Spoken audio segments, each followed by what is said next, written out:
Silav hevando, roj baş, hevîdarim herkes baş e. Îro dixwazim bi qasî 20 deqe 30 deqe bûwera bim hinek behsa meseleyên di rojevê de bikim. Bilanço hatiye ji Kurdistanê. Bilanço gelekî giran e, yani asteya şer nîşan dide.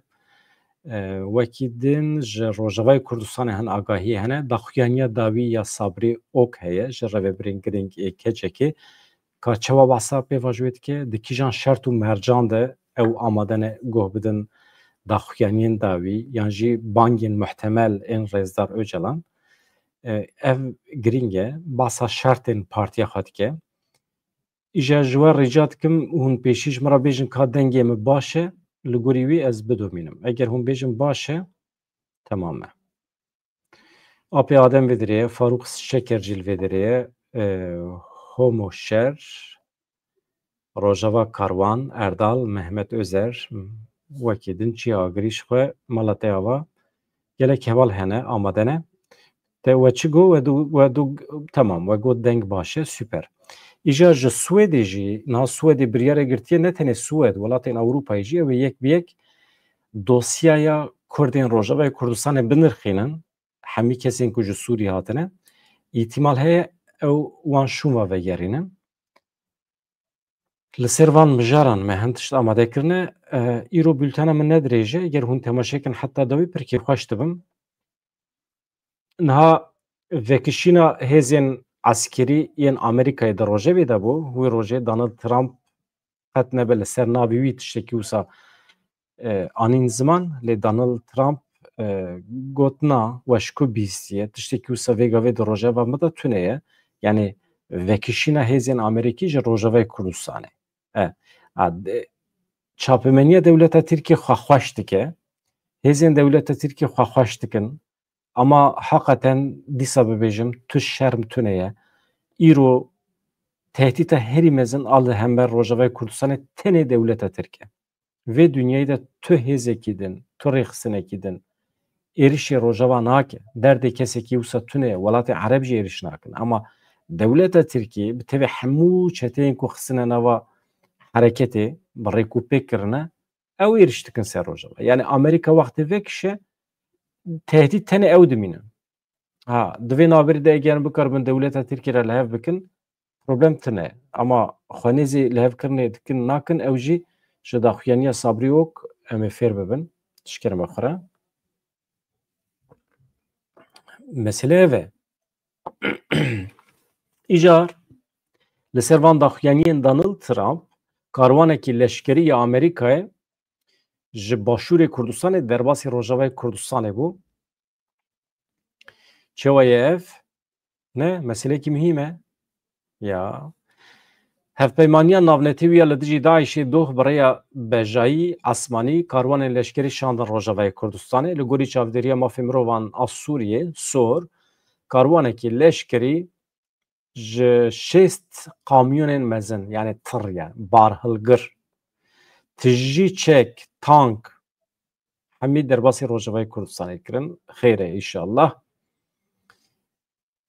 20 barhilgir ji wî karwanê çûne baregeha Qesrikê, çir barhilgir.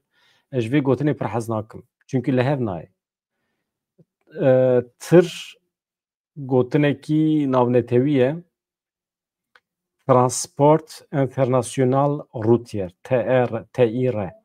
Îja barhilgir pir li kurmancî nayê, nizanim kêfam jê re nayê. Em gotinekî din peyda kin jê re.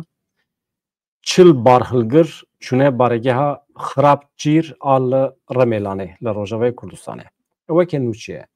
Di vê naberê de Wezîrê Karê Derveyê Dewleta Tirkiye Hakan Fidan di nava hereketê de ye li hember Rojavayê Kurdistanê, li hember tevgera Kurd, ji bo ku rêxistinên çekdariyên Kurd weke rêxistinekî terorîst bidin nîşandan, bi taybetî li Iraqê, pêşî çû Sûriyê, hevdîtin pêkanî paşê derbasê Iraqê bû xwe diqelişînin. Aniha jî bi Lavrov re hevdîtinekê pêkaniye.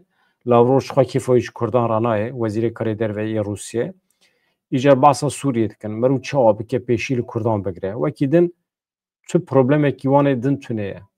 Tenê problema dewleta Tirkiye ew e li Rojava, li Sûriyê, çawa karibe Kurdan asteng bike pêşî li Kurdan bigire ji bo di Sûriye nû de cih negirin ji bo ku pergala li rêveberiya Xweser neyê naskirin di qada navnetê bide yani statû ama xwe biqelişîne jî li Îraqê jî ew jî Lavrov jî ew ê nikaribin pêşî li vê projeyê bigirin. Projeyekî berfireh e, dîzaynkirina rojhata navî ne, têde Kurd jî hene. Başûrê Kurdistanê jî heye. Nikare Îraq nikare tiştekî bike ji ber ku di derbarê Îraqê de jî anha guherîn di rojevê de ye. Ji ber vê hemî xebatê wan vala ne. Wan aliyê de problem tune. Hevan no, ez dixwazim daxuyaniya Sabrî Ok bi qismî ji we re bixwînim. Ka çi dibêje di derbarê vê pêvajoyê de? Hûn zanin bi du gotinan ev heyeta İmraliyê hê jî daxuyanî eşkere nekiriye. Ha hat bîra min ez tiştekî bêjim, hat bîra min ez tiştekî bêjim ji kerema xwe re. Di derbarê vê mesele hevdîtinê li İmraliyê de hûn zanin Ömer Öcalan pêşî beriya her kesî çû İmralî hevdîtin pêkanê. Tamam. Ömer Öcalan hat Avrupayê jî gelek kesan xwest jî agahî bigirin, agahiyê xwe parve nekir. Xwe de veşartî îşt. Îja wî rojê di Rûdawê de min reportaja wî dît bi maşallah dekakire. Hevalekî min ê hêja ye ji maşallah gelek hez dikim. Pir baş e. Tamam. Fakat tiştekê ye. Weke rêz hurmet. Televizyona ku herî zêde tê koşiya. Mücadele kir li hember tecrîtê. Ew qas li dünya însan rabûn ser piyan, meş mîtîng çêbûn, şev û rojan, daxuyanî hatin dayîn di derbarê tecrîtê de. Rast e? Erê. Televizyona ku pêşengî kir ji vê yekê re Stêrk TV bû. Rast e? Ömer Öcalan çima bersiv nade Rojnamevanê Stêrk TV. Çima van daxuyaniyên xwe, hevdîtinê xwe yê li İmraliyê eşkere nake ji van televizyonê me re, yan jî min re yani. Yek ji kesên ku herî zêde bû dengê van meş û mîtîngan dîsa ez bûm jî hem di YouTubeê xwe de hem di televizyonê de ama bi tu şiklekî xwe me xwe negihand wî. Eşkere nekir. Ama diçe bi derdorekî din re hevpeyvîn çê dike. Tamam baş e yani bila çêke. Meselen ne? Daxuyanî xwe bila eşkere bike. Yani min ji we re got yani maşallah dekak însanekî hêja ye, rojnamevanekî serkeftiye li Amedê ye. Bi Ömer Öcalan re hevpeyvînekî pêkanî. Tamam. Naverok eşkere kir. Baş e. Ama me dixwest wana gahiyan bide me. Sebebî wî jî li hember tecrîtê ê ku herî zêde tê koşiyan derdora me bû. Çapemeniya me bû yani. Tenê ew. Gilû ganzica min ev e. Wekî din tişek herkes azad e. Kî bi ku derê re rûportaj çê dike hevpeyvîn digire. Kî jan rojnameger herî zêde serkeftiye xwe digîne însanan pê re hevpeyvîn çê dike tobîkê heqî wî ye. Ama ez tenê gilû gazincê xwe dibêjim Ömer Öcalan hat Ewropayê tu însanekî nekarî di gotinekê jê bigire. Derket festîvalê jî bi çar gotinan pêya bû ji sehnê. Ev jî wisa ye maşallah ji te re bravo yani. Maşallah. Baş e em bidomînin îja di vê çarçovê de Sabrî Ok diaxife endamê Konseya Rêvebera AKCK Sabrî Ok diyar kir ku heta şerd û mercên Rêber Abdullah Öcalan neyîne guhertin ew ê gavan navêjin. Sabrî Ok di derbarê pêşketinên dawî yên li Herêmê her wiha hevdîtinên li İmraliyê yên bi Rêzdar Abdullah Öcalan re ji Stêrk TV re axivî. Sabrî Ok eşkere kir Abdullah Öcalan ji bo demokratîkbûna Tirkiye ji bo çareseriya doza Kurdan daxuyaniyekî erênî daye lê AK Parti ciddî nêzê pêvajoyê nabe. Gotinên berpirsê AKP Ömer Çelik weke numune nîşan da got çend roj berê Ömer Çelik got bazarî tune, müzakere tune, nizanim çi tune ye. Ma napirsin wê demê ma çi heye? Ev gotinên Sabrî Ok'in. Tenê dibêjin bila PKK were çekan dayîne, Rêber Apû bila bibêje PKK bila were çekan dayîne. Rêber Apû sala 2013 jî gotibû, îro jî dibêje eger ew azad nebe, eger tecrîta giran ranebe, eger şert û merc neguherin, ew ê gav neyne avêtin. Eger AKP, eger Türkiye bixwazin tiştekî bikin ya jî واتهی بدن چارەسەریە دموکراتیک divê ciddî nêzê meselê bibin beriya her tiştî. Sabrîok behsa rola Abdullah Öcalan jî kir, got rêbera po ji bo çareseriyekê demokratîk û bi rûmet çi bibêje, çi gavên pratik bavêje em ê teqez li pê herin. Em bawerin tiştê pêwîst dibêje, gavên pêwîst davêje. Dervê vê tu nêrîn, tu helwest lêgerineke rêbera po tune ye. Hemû jî ji bo demokratîkbûna Tirkiye ji bo azadiya gelê Kurd e. Em wekî rêxistin, em wekî milletê Kurd girêdayî sekna rêbera po ne. Her tim jî wê wisa be, lê divê dewlet jî vê yekê fehm bike. Niha em mêze dikin doh pêr qayûm anîne danîne ser şaredariya Sêrtê. Guhê welê hevanno? Tamam.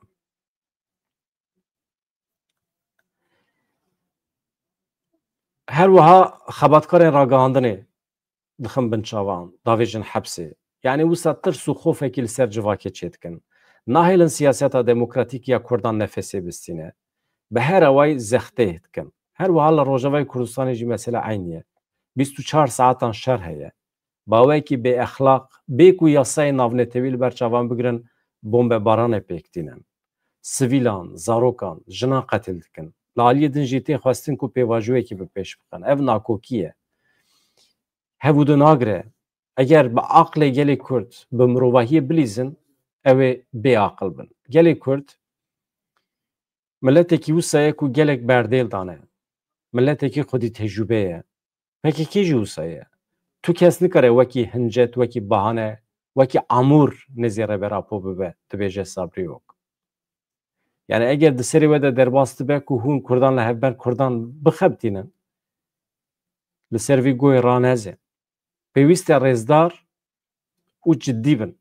Dewleta Tirkiye li hember rêbera po ciddî be. Jêra rêz û hurmet bigire ji projeyê wê re. Pêwîst e muxatabê wî jî wisa bin. Eger wekî sala 2013 ceribandinên berê, dîsa eger xwe dubare bikin vê bêciddiyetiya xwe, wê şikestinekî mezin pêk were. Divê em wekî tevger, wekî gel jî vê rastiyê em bibînin. Dibêje Sabrîok. Rojavayê Kurdistanê ji bo cîhanê rûmetekî ye, dibêje Sabrîok. Çend gotina em bahsa wî jî bikin. Endamê Konsêya Rêvebira Kecekê Sabrîok behsa şerê li Tîşrînê û derdora Kobanê jî kir û got behsa êrişên dewleta Tirkiye kir. Tirkiye ne li Rojava, ne li Bakur, ne li Asîman, ne jî li Erdê naxwaze îradeya rêxistin û statûyekê Kurdan hebe. Naxwaze li Bakur Rojhilatê Sûriyê li Rojavayê Kurdistanê xweseriyekê Kurdan hebe. Rojavayê Kurdistanê ji bo tevahiya cîhanê rûmetekê. Niha dewleta Tirk êrişê wê derê dike, êrişê nirxê mirovahiyê dike, êrişê hêza rûmetê dike. Ji bo vê jî artêşa niştimanî ya Sûriyê ava kiriye, çeteyên xwe ava kiriye. Li hember hêzên Qesedê, YPG, YPJ nikarin li ber xwe bidin. Direvin. İrade motivasyona wan ya şer edî nemaye. Dema ku ev nikarin bi vî awayê encamekê bistînin, Tirkiye bi xwe dikeve dewrê, dixwaze bendava Tîşrînê, dixwaze pira Qereqozaxê bi dest bixin, bi vî awayê dixwazin rêve bikin ji bo dagirkirina temamê Rojavayê Kurdistanê. Dibêje Sabrîok. Ev bi vî şeklî hevan da. Baş e. Niha mijarekî din heye. Em biçin Swêdê li bendê bin bilançoya şer heye. Dixwazim ji were eşkere bikim. Bilançoya şer a ku hêzên parastina gel HPG eşkere kir. Têda hûn ê bibînin çi qas şer û pevçûn çi qas guherîne. Êdî bûne hêzên esmanî. Gerîla jî ji hewa ve êriş dike. Pir balkêş e. Em binêrin bi hev re. Pêşî em cih bidin Swêdê. Ez li peyama we binêrim ka deng meng süper her tişt baş e. Mala wê ava. Hûn her hebin. Ya hûn tune bana me çi bikire?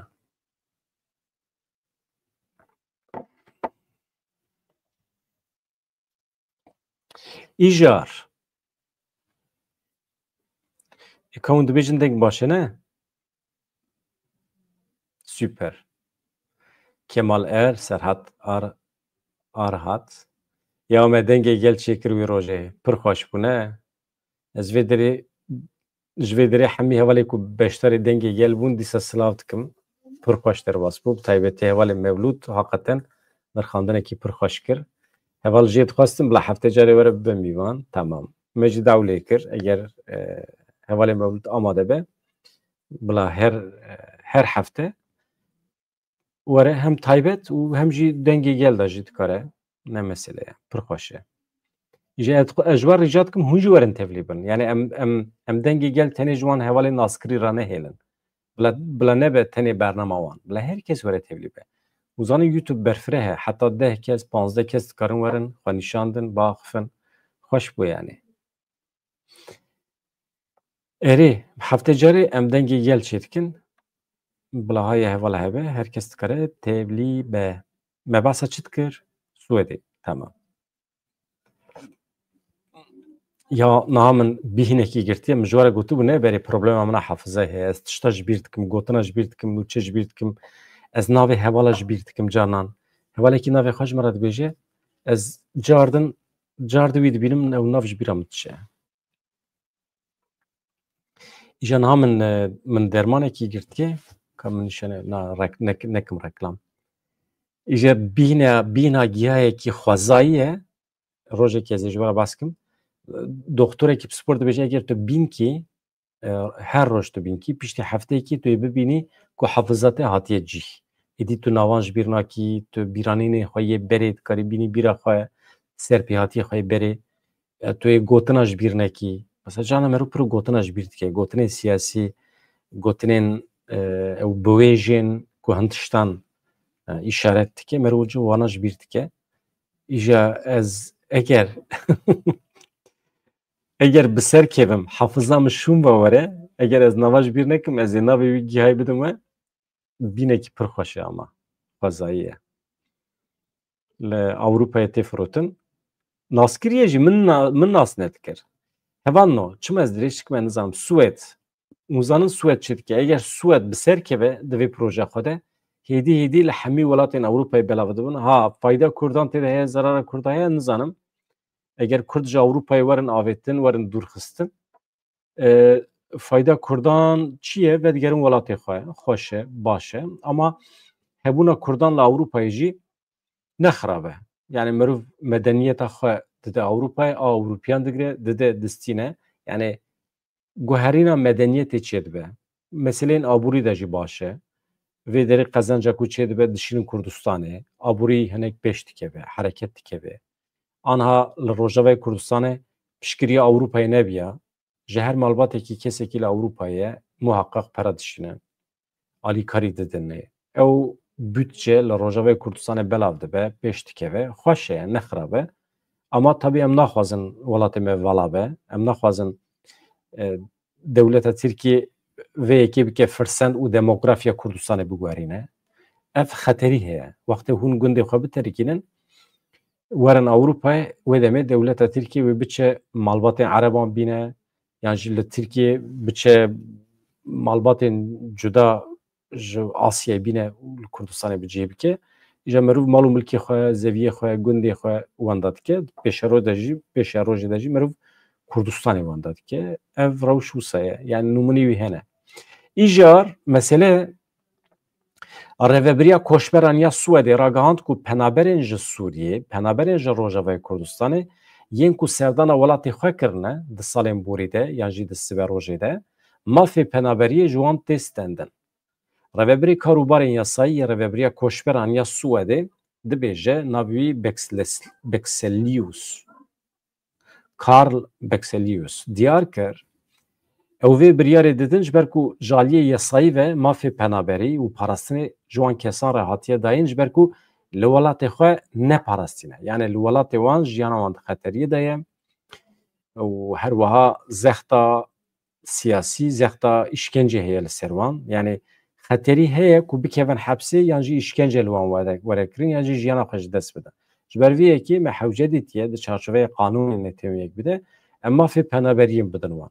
İja wextê ku rewşekî wisa tune ye, camêr, canik, malbat eger dikaribe vegere welatê xwe biçe serdanê were, wê demê heqê xwe penaberiyê wenda dike. Ev yasa ye. Niha eger em bikaribin herin Tirkiye werin dewleta Avrupa devletin Avrupa nabije ya tuayet karib çi velatê xwe te çima serî li penaberiyê de ye çima xwe dispêrî me manawi namîne yek ji şertên penaberiyê ew e ku mirov tu car venegere welatê xwe mirov nikaribe vegere ha 10 sala da 20 sala da mirov bûn karker mirov bûn hemalatiyên Awropayê tabii wê demê tu rewşa xwe ya siyasî li welatê xwe çareser dikî tu dikarî herî werî ama tu xwedî statûya îltijayê bî nikarî herî werî îja Almanya wê biryarekî wisa bide îro li meclîsa wan tiştekî derbas bûye ama pir dijwar bû ama projeyek ku li Almanya hat pêşkêşkirin hat pêşniyazkirin li meclîsê hat red bû yani qanûnên derbarê penaberan da vê gavê li Almanyayê tu guherîn tune ye îja li gorî nêrîna hikûmeta Swêdê hevano eger ew kes bikaribin vegerin welatê xwe êdî pêwîstiya wan hewcedariya wan bi parastina li Swêdê namîne biryar hemû Sûriyeyan nagire nava xwe li gorî amarên fermî tenê 36,000 kes in lêbelê rewşa her kesî wê bawekî cuda were nirxandin bawer dikim tespît kirine bi qasî 36,000 kes hem Sûriyeyî hem ên Rojavayî çûne hatine tespît kirine rewşa wan ew dosyê wan ji nû ve binirxînin mafê penaberiyê ji kî tê stendin ji kî nayê stendin ew ê hemî bidin ber çavan meha borî 12 welatiyên Endama Yekîtiya Ewropayê biryar dan êdî dosyayên penaberiyê yên welatên Sûriyê nenirxînin Swêd yek ji wan welatan e ji meha borî ve karûbarê penaberiyê ji bo kesên ji Sûriyê diçin vî welatê rawestandiye 12 welatên Ewropayê ew ê di vê çarçovê de qanûnên nû derbixin mafê penaberiyê de ew ê guherîn pêk were îjar 23 deqê me temam bû ez zana cî bidim bilançoya şer a meha çile navenda ragihandin û çapemeniyê HPG bilançoya şer ya meha çile eşkere kir got di zivistanê de bi taktikên cuda 13 caran ji hewayê ve 5 caran ji berjahî ve bi giştî 63 caran gerîlayên azadiyê çalakî li darxistine daxuyaniya navenda ragihandin û çapemeniyê HPG bi vî şiklî ye ez dixwazim hemî ji were bixurêm însanê wê derê di nava şer dane pev diçin mücadele dikin heyeta xwe didin di şertên pir zehmet dane hele vê zivistanê di wan tûnelan de di derheqê wan de agahî heye daxuyanî ez çima hemî nexwînim hûn jî ji kerema xwe re hema li ser kursiyê xwe yan jî eger hûn di telefonê de li me temaşe dikin hinek mirov bikeve zehmetiyê wexta xwe feda bike ji bo wan însanan agahiyên di derbarê wan de gudarî bike mühîm e mühîm e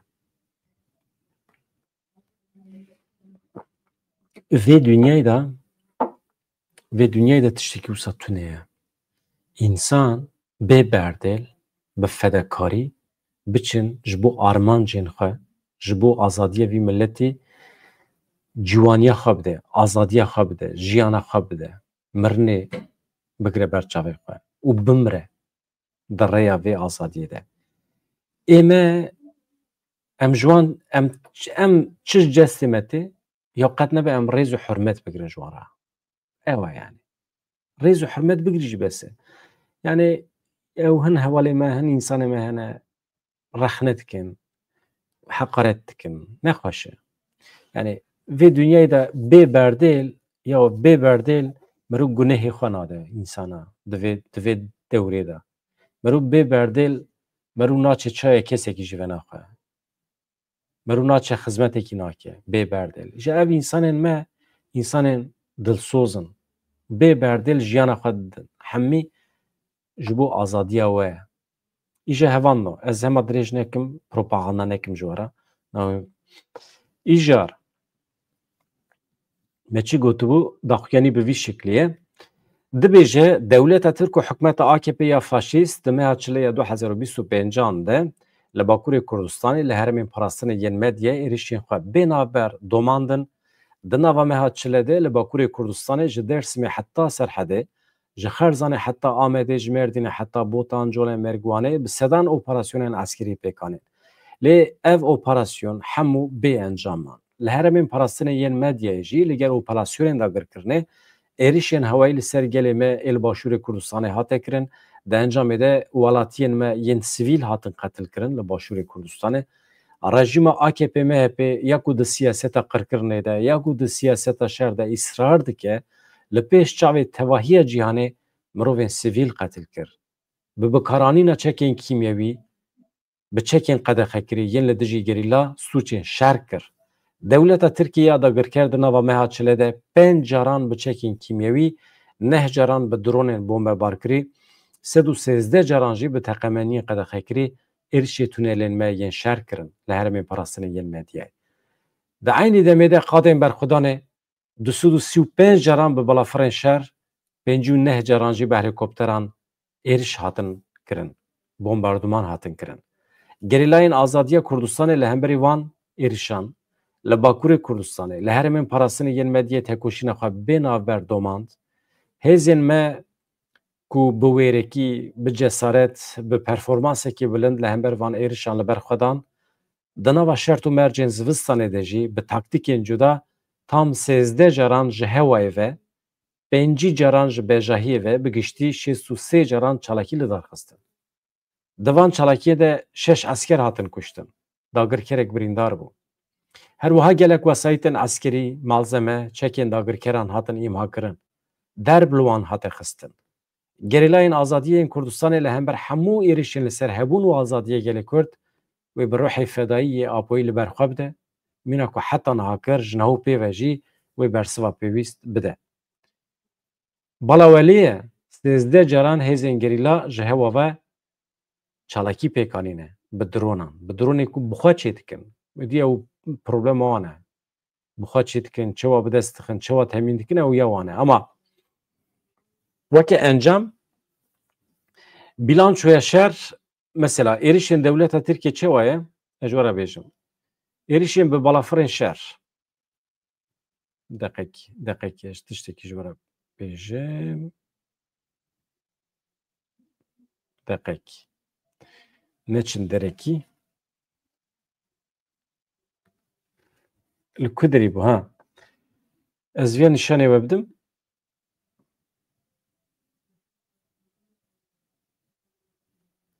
Hûn bi xwe jî bibînin. Tamam. Em bi hev re bixwînin. Ez çima bi we re naxwînim. Normal nivîsan divê ez danîm ser ekranê ez bi we re bixwînim. Hem jî ew hevalên ku di xwendina kurmancî de zehmetiyan dikişînin, mirov dikare vê yekê heqeten wekî perwerde jî bide dest pê kirin. Mirov bi hev re bixwîne. Mesela bi vî şeklî. Ne wisa? Ew wisa bê mirov dikare bi hev re bixwîne. Îja me çi gotibû?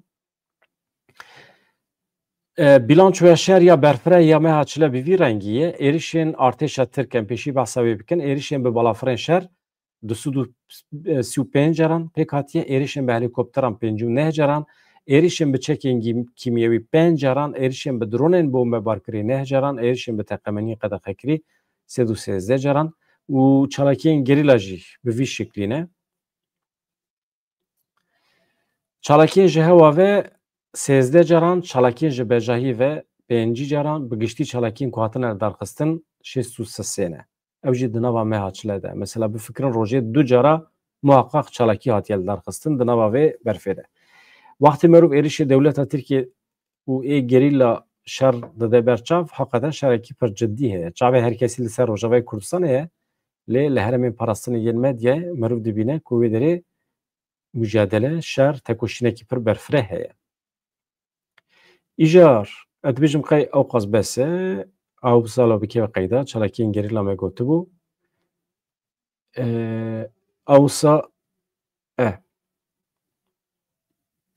îja hevan da. Tamam. Wekî din.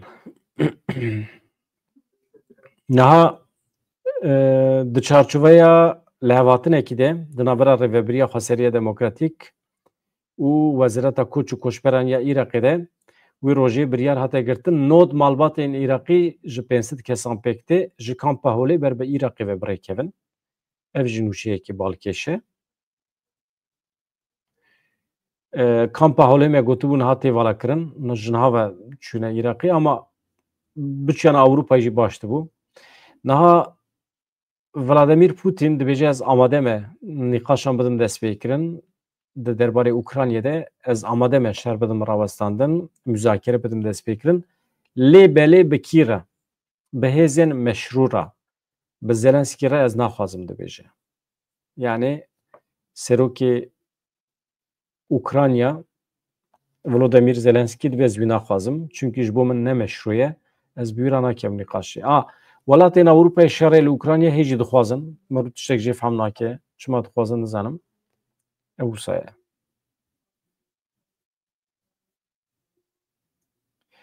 Îja hevan na ez natêm cem we ez hinekî nûçeyên derve binêrim ya mesela kolberan jî pir giran e kolberekî jiyana xwe ji desta du jî birîndar bûn ev bazirganiya li ser sînorê Başûrê Kurdistanê û Rojhilatê Kurdistanê de dewam dike hêzên Îranê hê jî êrîş dikin xwazî li wê derê meseleyekî müdaxeleyekî siyasî çêbibiya wekî li Sûriyê ev mesele hemî ser û bin bana û kolberê dî nehatana kuştin li ser sînorên Herçekiriyê Kurdistanê.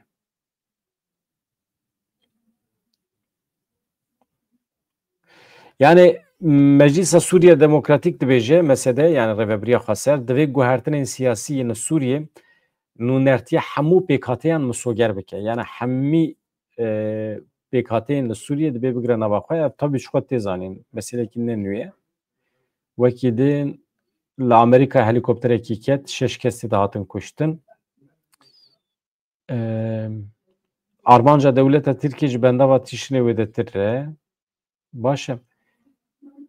Wallahî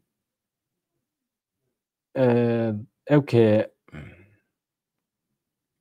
tamam. Hevan na. Gelek nûçeyê din hene ez dibêjim qey bi vî şeklî bes e. Ez dîsa jî li hin ajansê din binêrim paşê xatir ji we bixwazim. Li tamam. Tiştekî ku merû bikaribe bi were parve bike tune ye. Me daxuyaniya Sabrî Ok jî xwend. Acaba çi hebû min ji bîr kire ji we re bêjim? Li Başûrê Kurdistanê çi heye? Tamam.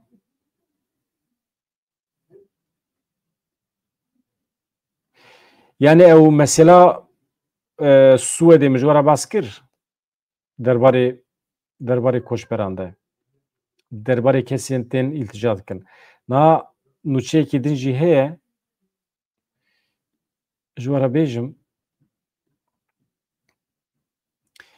Macaristanê biryar da êdî mafê mayînê nede welatiyên biyanî yên ku bi kirîna milk û xaniyan hilberînê dikin. Ew çi nûçe nizanim. Okey, ez bawer nakim eleqa wî bi ew ê hebe. Yani ew kesê ku tê mal û milk dikirin ya heqê mayînê digire ew bawer dikim êdî naxwazin. Baş e. Hevano ez li peyamê we jî binêrim. Serhat Arhat, İzzeddin Benzer, Serhat tamam. Mehmet Raşit Yetkil,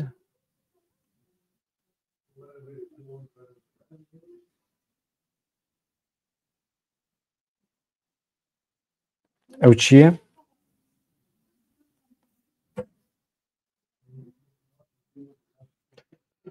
Ya deqekî.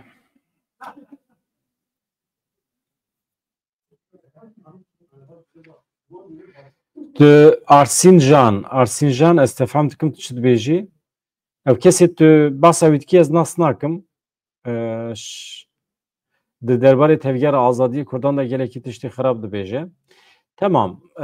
Ya kesê tu bas dikî ez nas nakim ama gelek insan hene tiştê xirab dibêjin. Ev tekoşîn e, normal e. Merûv nikare ji her kesî hêvî bike ku tiştên xweş, tiştên pozîtîv bibêjin. Çawa reş û spî heye, wisa însanên pozîtîv hene, însanên negatif hene. Merov insan hene tu xwe di ber wan de dikujî dîsa jî nexemawiye û qîmetê nade te. Karakterê wan wisa ye. Ama wextê însanên wefadar bin, rastiyê bizanibin, rexnê wan hebin, însanên durust bin, dikarin bi şiklekî tevgera siyasî a Kurd rexne bikin, di çarçoveya gotinên maqbûl de, bi maqbûlî wekî dunya alemê dikarin rexne bikin. Çünkü siyasetekî heye bi rêve diçe. Merov ne mecbûr e sedî sed her tiştê vê siyasetê bipejirîne. Şiyariyê we çêdibin, rexneyê we çêdibin, tiştê ku hûn tê nagihêjin hene, normal e. Tiştê hûn fehm nakin hene, normal e. Wextê tiştekî hûn fehm nekin û dixwazin rexne bikin, wana hemî di çarçoveya azadiya fikr û raman de normal e. Ama tu wextê dest pê bikî heqaret bikî, reş bikî, piçûk bixî, ew gencên me, cîwanê me, keçê xortê me tişin serê çiyê xwe feda dikin, tu wana piçûk bixînî, nexweş e. Însanê ku hewl didin çareseriyekî pêk bînin, rêbazekî peyda bikin. Hûn zanin peydakirina aştiyê li Tirkiye çiqa zehmet e. Pir zehmet e. İşte wextê ku însan hene rêz nagirin, hurmet nagirin ji wan. Wana go nedine. Zanîn çima go nedine? Mesela ev tiştê ku dibêjin nekirin. Ew dibêje tu jî nekire. Teoriya min eger kêfa te jê re neyê nekire. Nekeve nabe. Ji bo yê tişta pêşniyazê we dikim bila bibêjin ama hûn go nedin wan. Hemî çarçoveya şerê taybet de ye.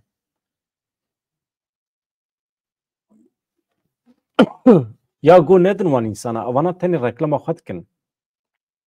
Yani heftê û heft hezar însan hatine di Med TV'de, Medya TV'de, Roj TV'de xebitîne, çûne.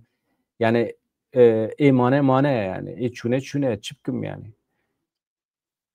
Yani pir însan jî di çûne serê çiyê şer kirine, hekî wan zayıf ketine, çûne teslîmê dewleta Tirkiye bûne îtirafkar. Wana normalin yani. Wa heyat e dewam dike. Însan hene di Roj TV'de jî xebitiye, Med TV'de jî xebitiye, paşî jî çûye, dijberî dike. Ama insan jî heye dewam dikin. Vê derê yani ha însanê ku ji destpêka Med TV heta îro mane hêjmara wan 10-15 kesin êdin çûne yani. Ha hinekî wan dev ji rojnamegeriyê berdane, hinekî wan jî bibor. Wana normalin. Yani em li vê derê mane. Ha me xirab kiriye na. Em heqaret li kesekî dikin na. İnsanê ku heqaret li kesekî neke însanê başin. Ama tu wextê herî sırf tu rûpelekî Facebookê vekî, tu YouTube vekî sırf ji bo heqaretê, sırf ji bo piçûk xistirê çi dikeve destê te? Yaw tevgera azadiyê, ji we re bêjim Partiya Karkerên Kurdistanê eger îro têk biçe, 24 saata de dewleta Tirkiye başûr dagirtike. Qirra Kurdan tîne qet tiştekî nayê li ortê. Rojava jî nayê. İşte hûn dixwazin ev tevger ji holê rabe ku dewleta Tirk deriyê xwe berfireh bike li rojata navê. Yani hûn viya bizanebûn nekin jî tiştê ku hûn dibêjin xizmeta viya dike. Yani hûn bi rexneyê xwe, bi reşkirinê xwe hûn rê li pêşiya dewleta Tirkiye vê dikin. Hûn bizanebûn dikin na. Hûn ji dewleta Tirkiye re xizmetê dikin, ha belkî ne objektif, subjektif erê. Direkt hûn direkt ha yek jî hûn beleş xizmetê dikin ji dewleta Tirkiye re. Yani ez bawer nakim dewleta Tirkiye qîmetê bide we û were pere bide we û ji bo hûn werin tevgera azadiyê reş bikin. Na, ez asla bawer nakim. Çünkü dewleta Tirkiye zirnik qîmetê nade we. We nahesibîne jî. Hûn we tune dihesibîne. Hûn ne tir tiştekin jî. Hûn beleş xizmetê dikin. Bi rexne, nabêjim rexne, bi reşkirinê. Rexne ser çava. Sos, rapora xwe binivîsînin, pêşniyazê xwe yê ji bo çareseriyê, merû çawa bikaribe tê bikoşe, merû çawa bikaribe herî baş, herî di rêya kin de, herî xweş bike ji serkeftinê, rapora xwe binivîsînin, bişînin, tevger rêveberên rêxistinê kîne ew ê goh bidin vê van nivîsa. Ew ê ji we re spas bikin. Yani ez wisa bawer dikim. Ew ê spas bikin. Çünkü me ji wan bihîstiye. Dibêjin ji Ewropayê ji derdorê me rewşenbîr ji me re pêşniyaz nayên. Me ronî nakin. Tenê hêvî dikin tişta. Ê wisa nabin. Reş nekin. Yani vana beleş xizmetkarên dewleta Tirkiye ne. Beleş. Nexweş e. Yani Ferhat Kurdî çi dibêjî?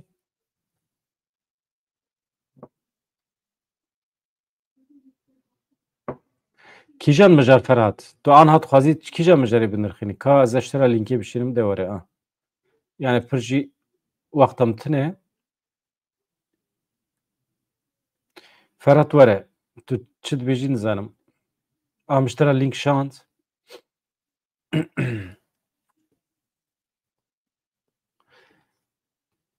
Ya kes jan roj heqetten ne Qatar ne Tirkiye pere nade tu kesekî. Na ya. Kî pere dide kî ya? Anha em di dewra evê de ne. İnsanê ku nikarin çar gotina bînin kêleka hev du kî pere dide wan ji bo ew bikin yani. Na. Min ji we re link şand hevalê Ferhat tu bixwazî werî Ferhat Kurdî. Yani kes qîmetê nade wan hevan na. Na wallah.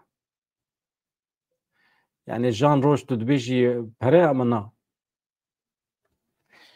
Wekî din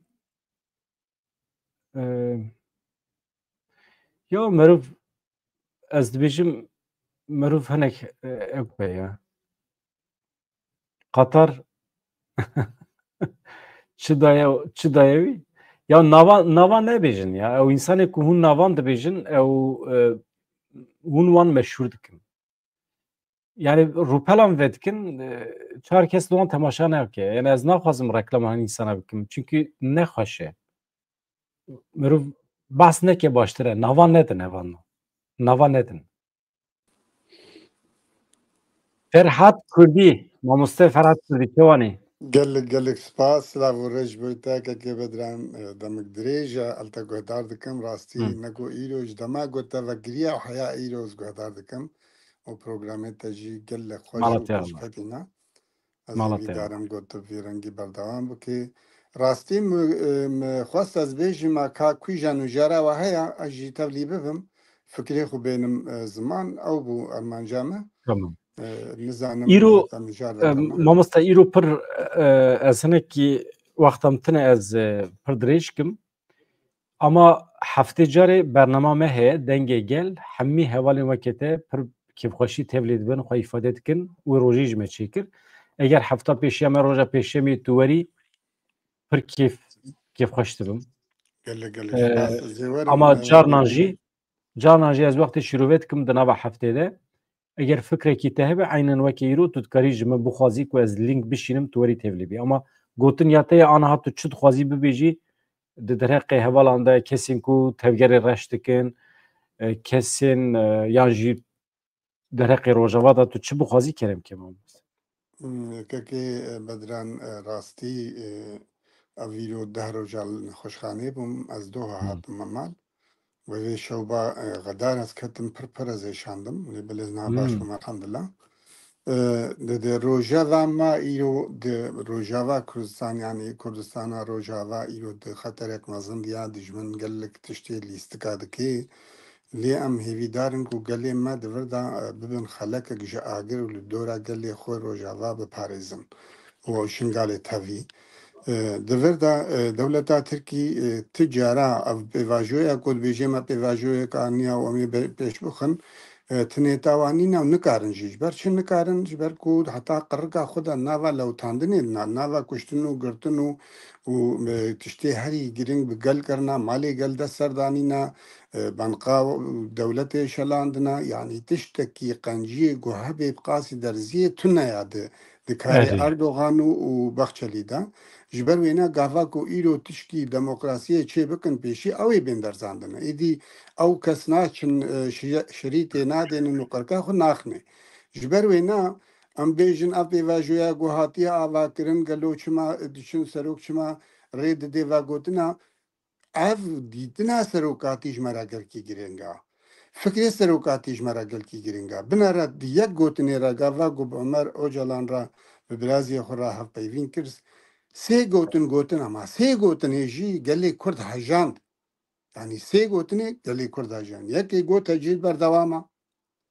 از نکارم هر تشتی بینم زمان دویت جید رابی یاد دو گوت کیفا ملمنا و جوشا محیا معنا جوشا سروکاتی چه بو تشتی گل کی گرنگ لروجاوا و لکردستانی و لروجلاتا ناوین تین کرن ایدی آزادی گلی کرد نزیکا برا جوشا وجه هبه معنا جوشاوی اف بو ما اف جدر خست یاد دوا اسکارم ارادا محیا اسکارم تشکی عدالت و حقانت چه بکم ارادا محیا و گل پای منا ازی کاربم بکم او تی چه معنی گلی کرد ایرو جل پای ارادا خویا دولتا ترک بی وی مافی گلی ترک چقاس هیا و ایوی گلی کرجی د عدالت و حقوق دا بی داین اسکارم دروجه که دا شر بسکنینم و آگر بسته بسکنینم یعنی دور دا دسه گوتنا دا راستیه که گل کی گیرنگ حتا زانین یا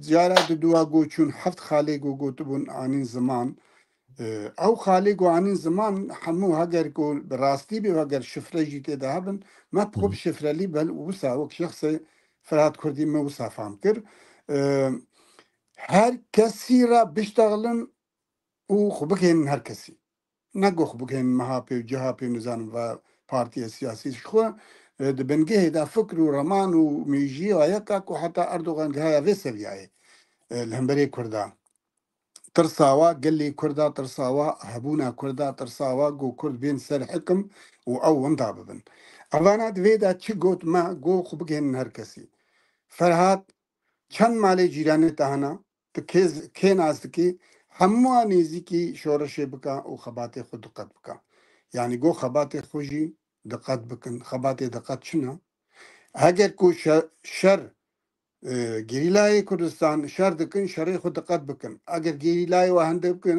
هندک بن دقت گریلا بکشن مناف خوب حاضری شرای خود بکن لروجاوا هر آوای خو بدن پیش او گلی خو بهیز بکن قوتا خو بهیز بکن بهر کسی بنرمی دشتاغل نا گلک انسانی مد بیجن گلو شما مظلوم عفده دجمن وید بیجی او بنرمیتی نزیک دون بنرا گوتنا نرمیتی دناوا جهان داجی جه خوب حقیقت دگری دناوا گلی ما داجی لی نای واطیا کو او گلی ما رابی برز مظلوم عفده هری تاویزا بده دجمنو هر تشتی تسلیمی دجمن که اوانا جی برا گلی ما دلیوی جهد به براستی که بدران ام خودی شانسا کی گلک مازنن کو سروک کی وقت سروک مایا کو ایرو فلسفه سروک مد رجلاتا ناویندا کرگو جهان تمام جهان ایرو جو فلسفه سروکاتی مرا رزید گرد د اوروپا دا د امریکا دا د لاتین امریکا دا د هر جهی دا لسر فلسفه سروکاتی تی مناقشه تین کرن گلو اف فلسفه سروکاتی چی قاسیش رجلاتا ناوین را باشا اف گل کی گرنگاج مرا ایرو فلسفه سروکاتی ام خودی سروکه کی وسا برفراه زانست پیش دیتنی وی هنا بنارا بری شنگاله به چند سالا سروک گو شنگاله به پارزن تحلیک دیا پیش بینی وی گلکم ام نها لدروانا و ام المدیا گوهدار دکن و ام تلویزیونا گوهدار دکن لی ام پیشیا خود 10 گاوانا بینن اما سروک پیشیا خود 10 سالات بینه برویجی که ام خودی سروک کی وسانا ام گلی کرد گلک کی بشانسن اویک یاد دوا ایرود روجاوا داجی که مظلوم کوبانی و حوالی وی تف داجی مو کسی هل بجارتی و زانست و پیشکتینا قنسیار و بر اوا 40 سالی واد نوا شرنا جلی وا پی واتش تکی واتنا اما جو وی گلی خبات که دکن دهێلنگۆ سیاسەتا دژمن چاوە دەولەت وەک دەولەتا ترکەت بێژن هێزا نەتۆیا دوێمینە ئەمە 40 ساڵی نکاری گەیلا تێ بێ ئەم سوپاسیە خۆ جوان ئینسانێ قەهرەمان دەکەن ها چت کەوێ سەر ملێمە ئەم لە ئەوروپانە ئەس نابخۆ لە ئەوروپاما ئەم ئەف کەسێ لە ئەوروپا درێیا هەیڤا سۆردا پێویستیا مە هەیە و ئەم ئالیکاریە خود دقت بکەن گۆ کارە بن جلا بکردن خواردنێ بکردن دزانێ وایە 11 ساڵێ وانە دۆراوە تەردا گرتیە ئەمبارگۆ سەروا هەیە ئیرۆ احتیاجیا وانە بپەرا هەیە احتیاجیا نەخۆشخانە هەیە احتیاجیا دەرمانە هەیە احتیاجیاوە بە ئاوێ و تیدنێ دژمن حتا بە ئاوێ حتا بفڕنێ نان خەراتکەی ئەم ببن ئالیکار جوارە هەگەر گەلێ کورد بانگامە درێیا هەیڤا سۆردا کی کار بێ چی بکە هەیڤا سۆر سازیەک مەیە ناڤە ئەوروپادا هاتیان ناسکردن و لەگالە و دکارێت دیرەک ji قۆنتا xwe ji banqê bişêne banqê kes nikare bê qeytê şandiya û tişkî xelete û tişkî nebaş tê tune ez va banga dixwazim bikim gelek tiştana mere ser xeber bidê ez silav rêzê xwe dubare sê bervalê got vê derê me guhdar dikim zêvî dikim got me tişkî nebaş negotivê û ez gelek tiştê pir xweş gotin tiştê pir xweş tê gotin Malatya دم و چاقیەوە بمینێجانان دەم بە دەموەری ئەم بلبندێنە تو دەم بە دەموەری ببی میوان تشتی وسە خۆش فرسەتێ ببینم ئەزێ بێم لێگەلێک جاراژی ڕاستی هەم بەرەنگی تەندروستی و هەمووکە دیژی کێ بەلکی دەرفەتی مەچێ بن لێ جارا گۆز فکر و ڕەمانێ مەچە هەبێژ بۆی هەوا نەخۆشیەتە نەگرانە نایە نەخۆشیان ئەف شەو وابوون بەلێ بەرێ نەخۆشیان هەیەژی بۆی دلوش بۆی شەکر و تانسیۆن و واندشتا ماوی بێ بێ gelkî zam kirim hêvî dikim demekî kin de derbas be saxî selametî dixwazim gelek spas dem û çaxiya xweş silav û rezî xweş bo we teva bêjin ji me jî gelek spas belê hevanna ez xatir ji we bixwazim ew îlacê ku mijara bas kiribûn ne îlace ya bîhinekî xwezayî ye min ji dermanxanê girtibû min navî nivîsandiye vê dirê min navî li ku nivîsand mi da ser ekranê jî ama Fransî wisa ye heval bixwazin ev e Fransî wisa ye eger hûn li zimanê xwe wergerînin tê naskirin bînek tê naskirin herin bipirsin hafiza xwe teze bikin rast e dermanê Arsîncan baş e avê ez xatir ji we bixwazim ez binêrim ka êvarê ez firset nabînim êvarê ez diçim derekî diçim şahiyekî êvarê firsem dem tune ji were YouTube çêkim tiş nabe dem xatirê we dem baş silav